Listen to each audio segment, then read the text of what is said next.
मंडळी, महाभारतात सगळ्यात दहाक मृत्यू कोणाचा असेल तर तो म्हणजे भीष्मांचा. 6 महिने बाणांच्या शय्येवर पडून भीष्मांनी मृत्यूची वाट पाहिली होती. ज्या भीष्मांनी खुद्द त्यांचे गुरु आणि भगवान परशुरामांना हरवलं होतं, ज्या भीष्मांनी महाभारतात एक हाती कौरवांची बाजू उचलून धरली होती, त्या एकमेव कुरुवंशी असलेल्या परमप्रतापी ब्रह्मचारी भीष्मांना इतका भीषण मृत्यू कुणी दिला असेल? तो दिला होता एका किन्नराने. होय, भीष्माला मृत्यू देणारा एक तृतीयपंथी होता. त्याचं नाव शिखंडी. पांडवांच्या बाजूने लढलेल्या या महान योद्ध्यासाठी महाभारत युद्ध म्हणजे फक्त लढाई नव्हती, तर तो त्याच्या पूर्वजन्मीचा सूड होता. पण अशी कोणती गोष्ट शिखंडीच्या मनात धुमसत होती ज्यामुळं तिनं भीष्म पितामहासारख्या योद्ध्याला रणांगणात धारतीर्थी पाडलं? काय आहे शिखंडीच्या सोडाची कथा? त्याचीच ही सगळी गोष्ट. नमस्कार, मी अक्षय आणि तुम्ही पाहताय विशेष भारी. मंडळी, ही गोष्ट सुरू होते शंतनू आणि सत्यवतीचे पुत्र चित्रांगद यांच्या मृत्यूपासून. देवव्रत म्हणजे भीष्म यांना चित्रांगद आणि विचित्रवीर या नावाचे 2 सावत्र भाऊ होते. हे दोन्ही पुत्र सत्यवतीला शंतनूपासून झालेले. दरम्यान गंधर्व राजा चित्रांगद याला कुरुवंशीयांनी त्याचं नाव एका मर्त्य म्हणजेच पृथ्वीवरच्या माणसाला दिले. ही गोष्ट आवडली नव्हती. त्याचा राग म्हणून त्यानं कुरुवंशांच्या गादीवर बसलेल्या चित्रांगदाला युद्धासाठी आव्हान दिलं. पुढे त्या दोघांच्यात घनघोर लढाई झाली आणि त्या लढाईत हस्तिनापूरचे राजा चित्रांगद यांना मृत्यू आला. त्यांच्या मृत्यूनंतर विस्कटलेल्या राज्याची घडी बसवण्यासाठी भीष्मांनी सत्यवतीच्या दुसऱ्या पुत्राला म्हणजे विचित्रवीर्याला कुरुवंशाचा राजा घोषित करून हस्तिनापूरच्या गादीवर बसवलं. दरम्यान विचित्रवीर्य उपवर झाल्यावर सत्यवतीनं त्यांच्या विवाहासाठी भीष्माकडे घाट घातला. मग भीष्मानं लगोलग प्रथेप्रमाणे काशीच्या राजाकडे लग्नाचा प्रस्ताव पाठवून दिला. कारण काशीच्या राजाच्या राजकन्या कुरुवंशीय राजांच्या पत्नी होतील अशी प्रथा होती. पण काशीच्या राजानं भीष्माचा प्रस्ताव येण्याआधीच त्याच्या तिन्ही मुली अंबा, अंबिका आणि अंबालिका यांचं स्वयंवर ठरवलं होतं. ती खबर लागल्यावर भीष्मांनी काशीवर आक्रमण करून त्या तिन्ही मुलींना विचित्रवीर्याच्या राणी बनवण्यासाठी पळवून आणायचं ठरवलं. त्यानुसार भीष्म तिथं आपला रथ घेऊन पोहोचले. भीष्मांनी स्वयंवर मंडपात प्रवेश केला तेव्हा सर्वांच्या नजरा त्यांच्यावर खिळल्या.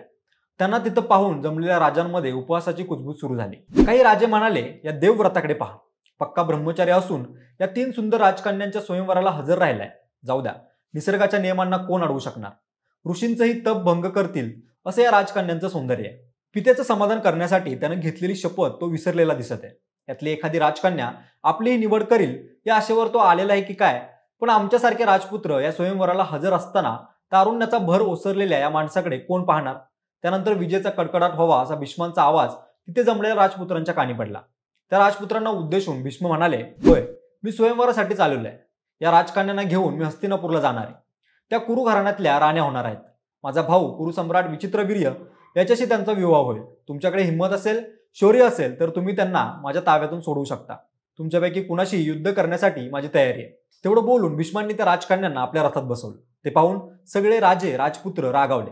काशीच्या राजानं मग त्यांना मदतीसाठी आव्हान केलं आणि ते सर्व राजे भीष्मांच्या रथाकडे धावले. भीष्माचं आणि त्या राजांचं अफाट युद्ध झालं. भीष्मांनी त्यांचा अगदी सहज पराभव केला. पण त्या सर्वांमध्ये शाल देशाचा राजा देखील होता.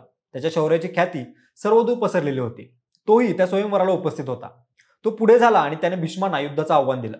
शाल राजानं भीष्मांच्या छातीवर वार केला. त्यामुळं संतप्त झालेल्या भीष्मांनी पुन्हा चवताळून त्याच्यावरती बाणांचा वर्षाव केला. भीष्मांच्या तावडीत शाल राजाचा सारथी आला. त्याला ठार केल्यावर भीष्मांनी शाल व राजाच्या हातातली शस्त्रेही बाद केली. दरम्यान शस्त्रविहीन असा शाल राजा भीष्मांना शरण आला. तेव्हा शरण आलेल्या शाल राजाला भीष्मांनी जीवनदान दिलं. त्यानंतर भीष्मांना आव्हान देण्याची हिंमत कुणी दाखवली नाही. सर्वांना विजयी नजर देऊन भीष्म हस्तिनापुरात येऊन पोहोचले. त्यांनी सोबत आणलेल्या 3 सुंदर युवतींना पाहण्यासाठी रस्त्यावर लोकांनी गर्दी केली. रथ राजवाड्याकडे आला आणि भीष्म रथातून खाली उतरले. त्यांच्या मागून या 3ही कन्या खाली उतरल्या. भीष्म सत्यवतीकडे गेले. त्या 3 युवतींना तिच्या समोर केलं. त्यांना पाहून सत्यवती खुश झाली. मग विचित्रवीर्याला बोलावून घेण्यात आलं. त्याने त्या 3 युवतींना पाहिलं. त्यालाही त्या 3 राजकन्या पसंत पडल्या. मग तेव्हा अंबा धीर धरून म्हणाली, क्षमा करा, पण मी मनोमन शाल राजाला माझा वर म्हणून वरलेला होता. तुम्ही नसता आला तर मी स्वयंवरात त्याच्या गळ्यात वर मला घालणार होते. ते ऐकल्यावर भीष्म तिला म्हणाले, हे तुम्हाला आधी सांगितलं असतंस तर मी तुला इथवर आणण्याची तसदी घेतली नसती. पण तुला आता शाल राजाकडे जाण्याची मुभा आहे. ते ऐकून अंबा हसत खेळत शाल राजाकडे पोहोचली. तिने घडला प्रकार त्याला सांगितला. पण तेव्हा शाल राजा तिला म्हणाला, तू परपुरुषाच्या स्पर्शानं अपवित्र झालेला आहेस. त्या वीराने तुला आमच्याशी युद्ध करून जिंकून नेलेलं आहे. आता मी तुझ्याशी लग्न करू शकत नाही. तसं केलं तर माझ्या क्षत्रिय धर्माचा अपमान होईल. तू परत जा. त्यानंतर अंबा परत हस्तिनापुरात माघारी आली. तोवर इकडं तिच्या बहिणी अंबिका आणि अंबालिकाचा विचित्रवीर्याशी विवाह झालेला होता. दरम्यान रडत रडत अंबा भीष्माकडे गेली आणि शाल राजा माझा स्वीकार करत नाही असं सांगितलं. आता माझी विस्कटलेली जिंदगी सावरण्यासाठी तुम्हीच मला आधार द्या असं अंबा भीष्मांना म्हणाली. अंबेचे शब्द ऐकून भीष्मांना दुःख झालं. कारण त्यांना अंबाबद्दल कितीही कळवळा येत असला तरी ते तिच्याशी लग्न करू शकणार नव्हते. कारण त्यांनी अजन्म ब्रह्मचारी राहण्याचं वचन सत्यवतीला दिलेलं होतं. तेव्हा भीष्मांनी तिला 2 पर्याय सुचवले. एकतर तू बापाकडे परत जा किंवा मग हस्तिनापुरात दासी बनून राहा. तेव्हा मात्र अंबा चिडली आणि तिनं भीष्माला उद्देशून प्रतिज्ञा केली, तू माझ्या या अवहेलनेस कारणीभूत आहेस. त्याचा प्रतिशोध म्हणून मीच तुझ्या मृत्यूस कारणीभूत ठरेल. पुढे 6 वर्ष अंबा मनातल्या मनात धुमसत राहिली आणि भीष्मांचा तिरस्कार करू लागली. ती वनात कुठेतरी दूर निघून गेली. तिथं तिला भार्गव ऋषी भगवान परशुराम भेटले. त्यांना तिची करुण कहाणी ऐकून दया आली. ते तिला म्हणाले, भीष्म माझा शिष्य आहे. मी त्याला तुझ्याशी लग्न करायला सांगेन. तो माझी आज्ञा सोडणार नाही. त्यानंतर परशुरामांनी भीष्मांना बोलावून घेतलं आणि अंबेशी विवाह करण्याची गळ घातली. पण भीष्मांनी त्यांनाही तेच सांगितलं की मी आजन्म ब्रह्मचारी राहण्याची शपथ घेतली. मग परशुरामांनी भीष्मांना गुरु आज्ञा मोडली म्हणून शाप निदान युद्धांपैकी कोणती तरी एक गोष्ट निवडण्यास सांगितली. त्यावर भीष्मांनी युद्ध निवडलं. जवळपास 21 दिवस दोघात युद्ध चाललं. पण भीष्मांनी परशुरामांशी 2 हात केले. शेवटी नारद आणि रुद्रांनी मध्यस्थी केली. युद्ध थांबलं. तेव्हा परशुराम अंबेला म्हणाले, माफ कर, मी तुझी मदत करू शकत नाही. भीष्म त्याची प्रतिज्ञा मोडणार नाही. पुढे अंबा त्या वनातलं वास्तव्य सोडून दुसरीकडे निघून गेली. तिने अन्न पाण्याविना भगवान कार्तिकेयाची भक्ती केली. कार्तिकेय तिला प्रसन्न झाले. कार्तिकेयनं तिला कधी न कोमजणाऱ्या कमल फुलांची माला दिली आणि म्हणाले, ज्याच्या गळ्यात तू ही माळ घालशील तो भीष्माचा वध करेल. ती माला घेऊन ती प्रत्येक क्षत्रियांकडे गेली. पण कुणी भीष्माचं नाव ऐकून ती माळ गळ्यात घातली नाही. भीष्म इतके सामर्थ्यवान होते की एकाही क्षत्रियाची त्यांना विरोध करून त्यांचे शत्रुत्व ओढावून घेण्याची हिंमत झाली नाही. पुढे अंबा पांचाळाच्या राजा द्रुपदच्या दरबारात गेली. त्याला मदत करण्याची विनंती केली. राजा द्रुपदाने तिचे म्हणणे ऐकून घेतले आणि तो तिला म्हणाला, तुझी अडचण ऐकून मला वाईट वाटलं. भीष्माऐवजी दुसरा कोणी असता तर मी तुझी बाजू घेऊन युद्धाला उभा राहिलो असतो. पण हा भीष्म अगदी वेगळा माणूस आहे. तो सद्गुणी आहे. त्याला युद्धाचं आव्हान द्यावं असं कोणतंही कारण मला दिसत नाही.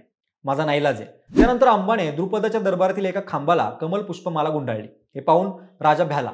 तिला स्पर्श करण्याची कोणाची हिंमत झाली नाही. ती कमल पुष्पांची माला तशीच खांबावर होती. तिच्या भोवती पहारा बसवला गेला. अंबा पुन्हा एकदा वनात गेली. तिनं उग्र तप करून थेट भगवान शंकरांना प्रसन्न करून घेतलं. तेव्हा शंकर तिला म्हणाले, दुःख करू नकोस. पुढल्या जन्मी तू स्वतःच भीष्मांना ठार करशील. अंबा उतावीळ होऊन म्हणाली, पुढल्या जन्मी माझ्या द्वेषाचं मला स्मरण होणार नाही. तेव्हा भगवान शंकर हसत म्हणाले, काळजी करू नकोस. या जन्मीच्या प्रत्येक गोष्टीचं स्मरण तुला पुढल्या जन्मी राहील. पांचाळचा राजा द्रुपद याच्या पोटी तुझा जन्म होईल. आधी तू स्त्री असशील आणि त्यानंतर तू पुरुष होशील. तुला सूड घेता येईल याची मी तुला खात्री देतो. तुझा शत्रू भीष्म याचा तू निश्चित वध करशील. त्याच दिवशी अंबेनं मोठी आग पेटवली आणि त्यात उडी घेऊन स्वतःला संपवलं. त्यानंतर पुढच्या जन्मी ती द्रुपदाची मुलगी झाली. एकदा दरबाराच्या दिवाणखान्यात खेळत असताना तिनं खांबाला वेटाळलेली कमल पुष्पांची माला स्वतःच्या गळ्यात घातली. द्रुपदाला हे कळले तेव्हा तो धावतच तिथे आला. पण अंबेनं त्यांना शांत केलं आणि तीच राजा द्रुपदची मुलगी शिखंडी या नावाने ओळखली जाऊ लागली. पांचाल नगरी शिखंडी एखाद्या राजपुत्राप्रमाणे वाढली. तिनं द्रोणाचार्यांकडून शस्त्रविद्या शिकून घेतली. इतर सर्व शिष्यांप्रमाणे ती पुरुष आहे असंच द्रोणाचार्यांना वाटत होतं. अशीच काही वर्ष गेली. पण भीष्मांबद्दल तिच्या हृदयात राग धगधगत होता. पुढे दर्शन राजाच्या मुलीशी तिचा विवाह लावला गेला. पण एकांतात ही गोष्ट दर्शनच्या मुलीला समजली तेव्हा तिनं लागलीच आपल्या पित्यापर्यंत ही बातमी पोहोचवली. आपली फसवणूक झालेली बघून दर्शन राजानं द्रुपदाच्या राजावर आक्रमण केलं. तेव्हा शिखंडीला ही बातमी समजली. तेव्हा ती जंगलात पळून गेली. तेव्हा त्याची भेट स्थून नावाच्या यक्षांशी झाली. आपल्यावर बेतलेली सगळी परिस्थिती शिखंडीनं त्याला सांगितली. तेव्हा स्थूनाला तिच्यावर दया आली आणि त्यानं आपलं पुरुषत्व शिखंडीला एका अटीवर बहाल करायचं कबूल केलं. युद्ध संपलं की शिखंडी ते पुरुषत्व परत स्थूनला देणार होती. शिखंडीला सगळ्या अटी मान्य होत्या. राज्यावर आलेलं संकट संपलं की ती परत स्त्री होणार होती. मग स्थूनाने आपलं पुरुषत्व शिखंडीला देऊ केलं. तो स्वतः स्त्री झाला आणि शिखंडी स्त्रीची पुरुष झाली आणि दर्शन राजाची सगळी सेना तिथे द्रुपदाच्या राज्यातून पिटाळून लावली. वर आपण पुरुष असल्याचा पुरावाही राजवैद्यद्वारे सांगितला. पण इकडे हा सगळा गोंधळ सुरू असताना स्थूनाला महाराज कुबेर भेट द्यायला आला.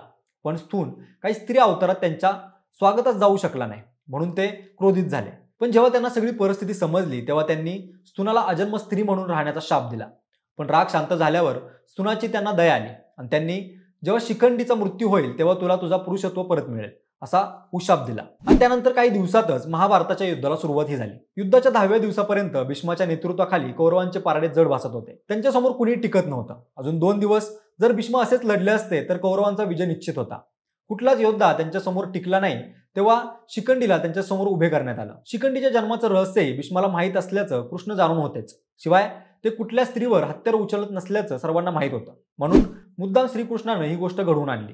मग शिखंडी रथावर उभा राहिला आणि त्यांना बघताच आपल्या वचनाला जागून भीष्मांनी शस्त्र खाली ठेवली आणि अर्जुनानं संधीचा फायदा घेत शिखंडीच्या आडून बाणांचा वर्षाव केला आणि भीष्म खाली कोसळले. हा शिखंडी दुसरा कोणी नसून पूर्वजन्मीची अंबा होती. अंबाचा सूड पूर्ण झाला होता. पुढे त्या बाणांच्या शय्येवरच भीष्मांना मृत्यू आला. इकडे युद्धाच्या 18व्या दिवशी अश्वत्थामानं मृत्यूपथावर असलेल्या दुर्योधनाला पांडवांची धडावेगळी मुडकी आणून देण्याचं वचन दिलं. रात्रीच्या वेळी अश्वत्थामा पांडवांच्या छावणीत शिरला. तिथे त्याला द्रुपदाची दोन्ही मुलं शिखंडी आणि दृष्टद्युम्न झोपलेले दिसले. त्यानं दोघांनाही भीष्म आणि द्रोणांच्या मृत्यूचा हिशोब चुकवण्यासाठी तिथंच संपवलं. पण काही झालेलं असलं तरी अंबाने आपला बदला घेतला होता. तुम्हाला ही अंबा उर्फ शिखंडीच्या बदल्याची गोष्ट कशी वाटली ते आम्हाला कमेंट करून नक्की सांगा. जरा व्हिडिओ आवडला असेल तर लाईक आणि शेअर करा. सोबतच आपल्या विशेष भारीच्या YouTube चॅनलला सबस्क्राईब करायला विसरू नका. धन्यवाद.